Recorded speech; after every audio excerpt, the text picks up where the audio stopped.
Assalamualaikum warahmatullahi wabarakatuh. Selamat pagi dan salam sejahtera untuk kita semua. Puji dan syukur kita panjatkan kehadirat Tuhan Yang Maha Esa, karena atas berkat, rahmat, dan karunia-Nya, saya dapat mempresentasikan tugas saya yang berjudul Upacara Adat di Indonesia pada hari ini. Kepada yang terhormat Ibu Dr. Desi Arisanti, MSc, selaku dosen pengampu mata kuliah Ilmu Sosial dan Budaya Dasar, serta teman sekalian yang berbahagia. Sebelumnya, izinkan saya memperkenalkan diri. Nama saya Nyoman Yohanesanti dengan NIM 19101182200018. Adapun artikel upacara adat di Indonesia yang akan dibahas adalah yang pertama, upacara kematian. Upacara adat kematian Cawir Metua pada etnis Karo di Desa Kutu Agung, Kecamatan Johar. Yang kedua, upacara pernikahan. Adat perkawinan masyarakat Tionghoa di Pecinan, Semarang. Upacara adat kematian Cawir Metua pada etnis Karo di Desa Kutu Agung, Kecamatan Johar. Hal-hal yang dibahas dalam artikel ini adalah yang pertama, upacara adat Cawir Metua. Yang kedua, perbedaan pelaksanaan upacara kematian Cawir Metua. Yang ketiga, faktor yang mempengaruhi perubahan upacara adat Cawir Metua. Yang pertama, upacara adat Cawir Metua. Berdasarkan kebiasaan masyarakat Karo, pada malam pertama setelah seseorang meninggal, biasanya akan langsung diadakan oleh keluarga suatu musyawarah atau sanggep ngeluh tentang pelaksanaan upacara adat kematian atau Cawir Metua. Hal-hal yang akan dimusyawarahkan meliputi tentang kapan orang meninggal itu dikuburkan, apa utang adat yang akan dilaksanakan, apa lauk pauk yang harus dipotong, dan siapa yang harus diundang, bagaimana bentuk pesta, apakah semua anak-anak atau cucu berpakaian adat atau ros.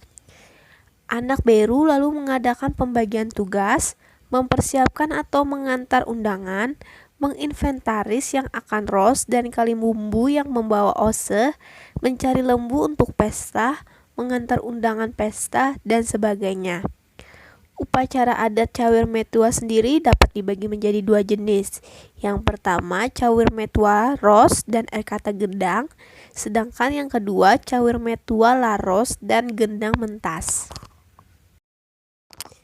Cawir Metua Ros dan Erkata Gendang. Pada upacara Cawir Metua Ros dan Erkata Gendang, semua anak-anak, saudara, sepupu harus ros atau berpakaian adat Karo. Kemudian upacara adat yang rumit harus ada dilaksanakan, yaitu upacara gendang naruken tudengen. Upacara ini dimaksudkan untuk calon penerus hubungan antara keluarga almarhum dengan kalimumbu. Untuk itu, tudengen biasanya adalah anak gadis kalimumbu, yakni disebut Beru Singumban dan Beru Puhum.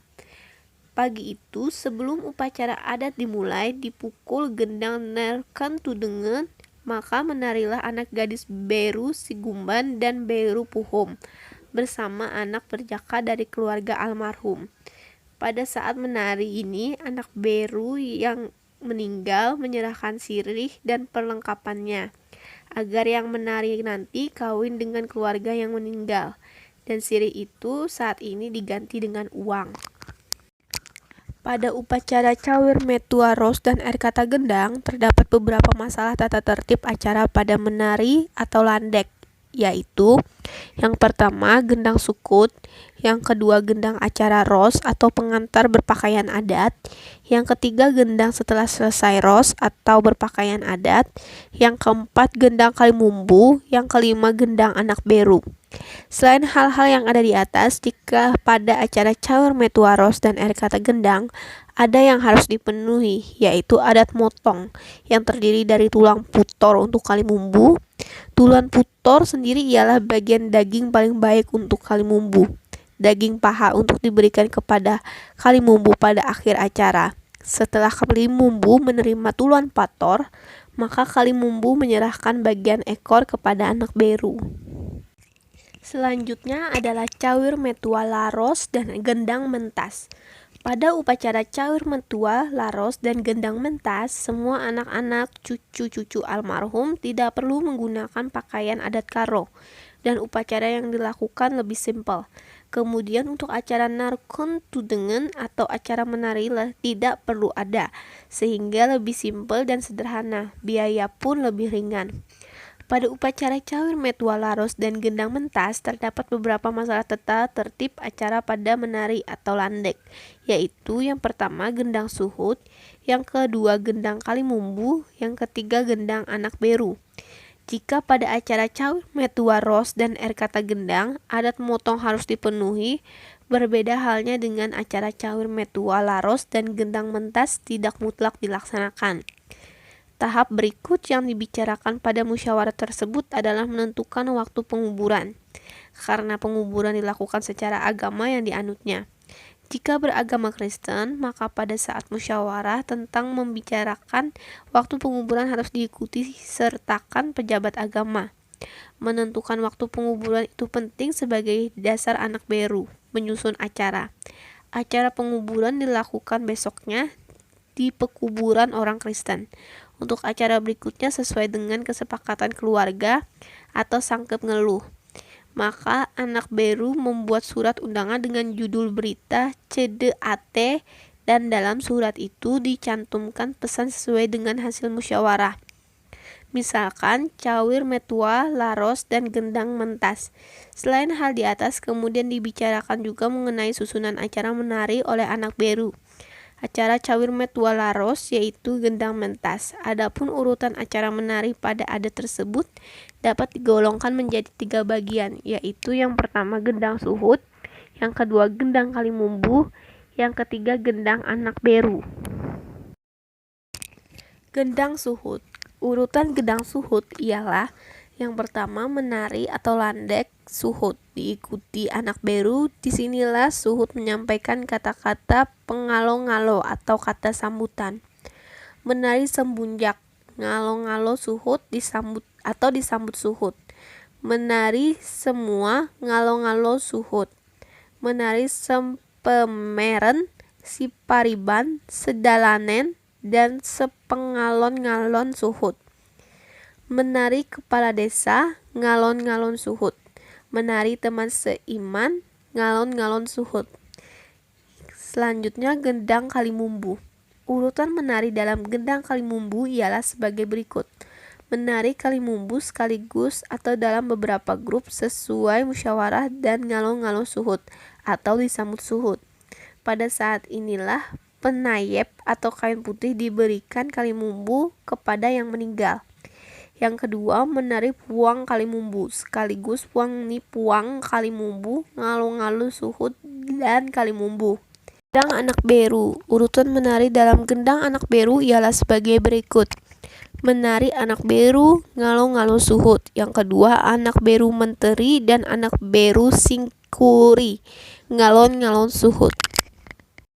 2. Perbedaan pelaksanaan upacara kematian cawir metua. Perbedaan pelaksanaan upacara kematian cawir metua adalah sebagai berikut. Yang pertama, pada cawir metua laros artinya utang adat yang dilaksanakan adalah cawir metua atau lengkap. Tetapi anak-anak almarhum termasuk cucu-cucunya tidak ros atau tidak berpakaian adat sebagai mestinya jika pada cawir metua ros. Yang kedua, karena tidak ros atau berpakaian adat, dampaknya tidak ada gendang nurukan tudengen. Yang ketiga, utang adat cawir metua ros dengan utang adat cawir metua laros dari segi jumlah materi dan benda yang dilakukan hampir sama. Selain itu, acara gendang urutannya lebih sederhana dan lebih simpel pada acara cawir metua laros. Contohnya tidak ada gendang sebelum ros, tidak ada gendang setelah ros, dan tidak ada gendang narukan tudengen atau menari putri paman dan anak almarhum.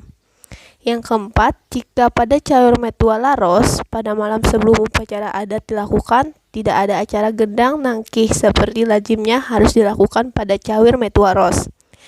Pada cawir metua laros, setelah selesai runggu adat atau musyawarah, maka pengganti acara gendang nangki diserahkan kepada dewan gereja untuk membuat acara secara gereja yang almarhum alami semasa hidupnya. Yang ketiga, faktor yang mempengaruhi perubahan.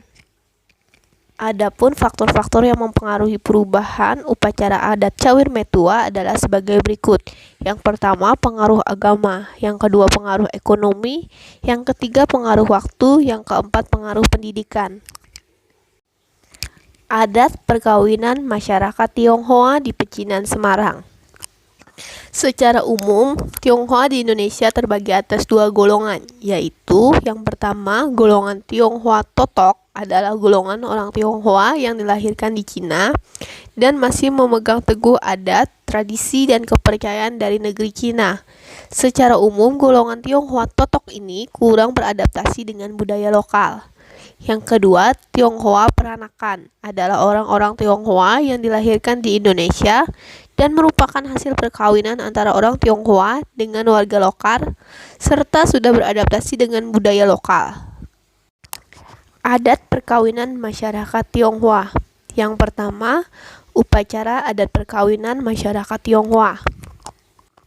Adapun rangkaian acara yang dilaksanakan dalam upacara adat perkawinan masyarakat Tionghoa adalah sebagai berikut. Yang pertama, lamaran. Yang kedua, penentuan hari baik untuk pernikahan. Yang ketiga, sanjit atau seserahan. Yang keempat, menghias kamar pengantin. Yang kelima, menyalakan lilin. Yang keenam, siraman. Yang ketujuh, menyisir rambut. Yang kedelapan, makan 12 jenis sayuran atau hidangan. Yang kesembilan, menjemput mempelai perempuan. Yang kesepuluh, penyambutan mempelai perempuan. Lamaran. Lamaran dilakukan ketika kedua calon mempelai sudah saling mengenal dan melakukan proses pendekatan. Lamaran dilakukan oleh keluarga calon mempelai laki-laki dengan cara mengirim utusan ke rumah pihak calon mempelai perempuan. Pihak keluarga calon mempelai laki-laki tidak akan menyentuh hidangan yang telah disajikan keluarga mempelai perempuan sampai ada kepastian lamarannya diterima. Pada saat akan meninggalkan rumah calon mempelai perempuan, ayah atau utusan dari pihak calon mempelai laki-laki menyelipkan angpau yang berisi uang di bawah cangkir minuman yang disuguhkan. Bila lamaran diterima, sebagai balasan pihak keluarga calon mempelai perempuan memberikan tanda kasih berupa perhiasan kepada calon mempelai laki-laki. Pada waktu lamaran sekaligus ditentukan pula waktu untuk memberikan sanjit atau seserahan. Penentuan saat yang baik untuk pernikahan. Dalam adat perkawinan masyarakat Tionghoa, ada kebiasaan untuk menghitung peruntungan calon mempelai melalui Feng Shui, dengan menghitung unsur-unsur pada shio masing-masing. Jika seandainya ditemukan ketidakcocokan, maka ada berbagai macam cara pemecahan yang bisa dipilih berdasarkan perhitungan Feng Shui. Untuk menghitung saat yang baik, ini diperlukan bantuan seorang ahli Kuan-Nian Shan atau Feng Shui Xiansheng. Sanjit atau seserahan. Sanjit merupakan seserahan yang berupa makanan dan buah-buahan yang ditempatkan pada tenong atau tempat makanan dari bambu yang jumlahnya harus genap. Selain makanan, ada barang-barang lain seperti pakaian, sendal, sepatu, alat make up, aksesoris, perhiasan, uang susu yang dibungkus kertas merah atau angpau, dan lain sebagainya. Menghias kamar pengantin. Setelah acara sanjit selesai, kedua keluarga baik dari pihak calon mempelai laki-laki dan keluarga calon mempelai perempuan mempersiapkan acara menghias kamar pengantin. Acara menghias kamar pengantin dilakukan seminggu sebelum acara perkawinan diadakan. Pihak-pihak yang terlibat dalam acara menghias kamar pengantin adalah keluarga yang sudah menikah dan pernikahannya harmonis. Ada kebiasaan yang unik, yaitu sebelum ranjang pengantin ditata, beberapa anak yang usianya 3-5 tahun diminta meloncat-loncat di atas ranjang pengantin. Setelah itu, kamar pengantin akan dihias dengan pernak-pernik yang didominasi warna merah. Kamar pengantin sebelum digunakan oleh pengantin terlebih dahulu digunakan untuk menidurkan bayi atau balita dengan harapan agar pengantin segera mendapatkan keturunan. Kamar pengantin juga dihiasi dengan tulisan atau gambar atau puisi yang mengandung makna kebahagiaan abadi. Gambar yang lazim dipasang di kamar pengantin adalah sepasang naga, sepasang burung peonik atau burung hong, bebek, dan binatang-binatang yang melambangkan kebahagiaan. Selanjutnya menyalakan lilin. Beberapa hari menjelang, biasanya 3 hari, acara perkawinan ada tradisi yang wajib dilakukan oleh kedua orang tua calon mempelai, yaitu tradisi menyalakan lilin yang berwarna merah. Lilin dinyalakan pada dini hari atau sekitar pukul 1 dan harus tetap dijaga supaya menyala sampai 3 hari setelah acara pernikahan. Nyala lilin sanyat dipercaya dapat mengusir bala dan pengaruh buruk serta bermakna sebagai penerang kehidupan yang akan dijalani kedua mempelai. Siraman. Pada pagi hari sebelum dilakukan acara siraman, calon mempelai laki-laki dan calon mempelai perempuan melakukan penghormatan dan pemujaan kepada leluhur di rumah masing-masing. Selanjutnya acara siraman dilakukan terhadap calon mempelai laki-laki dan calon mempelai perempuan di rumah masing-masing. Kedua calon mempelai dimandikan dengan air yang diberi wewangian dan bunga mawar, melati, kenangan, dan daun pandan. Acara siraman ini dilakukan oleh orang tua dari kedua mempelai dan kerabat dekat yang telah menikah. Menyisir rambut. Setelah acara siraman selesai, calon mempelai perempuan diberi pakaian putih dan diminta untuk duduk di atas kursi yang dialasi tampah besar yang terbuat dari bambu yang diberi gambar lambang yin yang. Selanjutnya dilakukan upacara tradisi Ciao Tao, yaitu tradisi menyisir rambut calon mempelai perempuan. Beberapa benda pelengkap tradisi menyisir rambut calon mempelai perempuan seperti alat penakar beras yang penuh berisi beras, timbangan obat Cina, alat pengukur panjang, cermin, sisir, gunting, pedang, pelita, benang sutra 5 warna, yang kesemuanya diletakkan di atas meja kecil di hadapan calon mempelai perempuan. Acara menyisir rambut calon mempelai perempuan ini dilakukan oleh ibu atau kerabat perempuan yang harmonis rumah tangganya dan memiliki keturunan yang baik. Calon mempelai perempuan akan disisir sebanyak 4 kali. Setiap kali menyisir akan diucapkan doa yang maknanya sebagai berikut. Sisiran pertama diucapkan doa yang bermakna hidup bersama sampai akhir hayat. Sisiran kedua diucapkan doa yang bermakna rumah tangga yang bahagia dan harmonis. Sisiran yang ketiga diucapkan doa yang bermakna diberkati dengan banyak keturunan yang baik. Sisiran keempat yang diucapkan doa yang bermakna diberkati dengan kesehatan dan umur yang panjang. Makan 12 jenis sayur atau hidangan. Setelah upacara tradisi menyisir rambut calon mempelai perempuan telah selesai, calon pengantin perempuan dirias dan mengenakan busana pengantin untuk melakukan upacara tradisi makan 12 jenis sayur atau hidangan. Di atas meja tersedia 12 macam hidangan yang masing-masing ditempatkan dalam 12 mangkuk. Hidangan-hidangan ini memiliki rasa yang berbeda, yaitu manis, asin, getir, pahit, asam, hambar, pedas, gurih, dan perpaduan dari berbagai rasa tersebut. Setelah upacara adat ini selesai, mempelai perempuan dalam busana pengantin dengan wajah yang ditutup kerudung menanti kedatangan calon mempelai laki-laki. Menjemput mempelai perempuan. Mempelai laki-laki yang datang ke rumah mempelai perempuan disertai keluarga dan kerabatnya disambut dengan taburan beras kuning, biji kacang hijau, biji kacang merah, uang logam, dan aneka bunga. Mempelai laki-laki kemudian dipertemukan dengan mempelai perempuan yang masih mengenakan kerudung. Dalam pertemuan ini, kerudung mempelai perempuan belum boleh dibuka sampai saat mereka tiba di rumah mempelai laki-laki. Penyambutan mempelai perempuan. Di rumah mempelai laki-laki terjadi kesibukan untuk mempersiapkan penyambutan kedua mempelai. Ketika rombongan kedua mempelai datang, maka orang tua dan kakek nenek mempelai laki-laki menyambut kedua mempelai dengan taburan beras kuning, biji kacang hijau, biji kacang merah, uang logam, dan aneka bunga. Kedua mempelai kemudian dibimbing oleh para kerabat menuju ke kamar pengantin. Di kamar pengantin inilah kedua mempelai perempuan dibuka oleh mempelai laki-laki. Secara simbolik, pembukaan kerudung ini menjadi lambang sahnya perkawinan ini. Kedua, upacara perkawinan menurut agama dan kepercayaan masyarakat Tionghoa. Melakukan sembahyang untuk penghormatan dan pemujaan kepada Tian atau Tuhan Yang Maha Esa dan para leluhur atau Xiao Tao. Upacara perkawinan menurut agama dan kepercayaan masyarakat Tionghoa sebelum upacara perkawinan secara adat, yaitu pada pagi hari atau pada malam sebelumnya, kedua calon mempelai melakukan sembahyang untuk memuja Tian atau Tuhan Yang Maha Esa dan para leluhur dari kedua calon mempelai. Altar yang digunakan untuk sembahyang adalah altar 3 tingkat yang berwarna merah. Di atas altar tersaji 7 macam hidangan dan buah-buahan. Di bawah altar tersedia jambangan berisi air dan dihiasi rumput. Di bagian belakang altar diberi tampah bambu besar sebagai alas dari tong kayu yang berisi air. Selain itu juga diletakkan timbangan, sumpit, dan lain sebagainya. Acara sembahyang ini juga dapat dilakukan di rumah masing-masing mempelai. Acara sembahyang ini menandai resminya pasangan ini sebagai suami istri.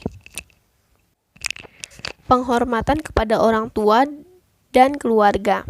Upacara ini merupakan upacara yang sangat penting dan sakral dalam perkawinan masyarakat Tionghoa. Penghormatan kepada kedua orang tua dan kerabat dilakukan dengan cara menuangkan secangkir pang teh atau teh hangat oleh kedua mempelai sambil mengelilingi tampah dan kemudian bersujud di hadapan kedua orang tua dan kerabat. Masing-masing kerabat yang diberi penghormatan akan membalas dengan memberikan angpau berupa uang maupun perhiasan. Yang ketiga, pesta perkawinan atau resepsi perkawinan. Pesta perkawinan atau resepsi perkawinan. Setelah acara perkawinan yang terkait dengan adat, agama, dan kepercayaan selesai dilakukan, acara selanjutnya adalah pesta perkawinan. Pesta perkawinan ini merupakan ungkapan rasa syukur karena upacara perkawinan telah selesai dilakukan, dan semua acara berjalan lancar. Pesta perkawinan biasa dilakukan pada malam hari atau siang hari. Tempat pelaksanaan pesta bisa di rumah, restoran, atau hotel, tergantung pada kemampuan keuangan kedua keluarga mempelai.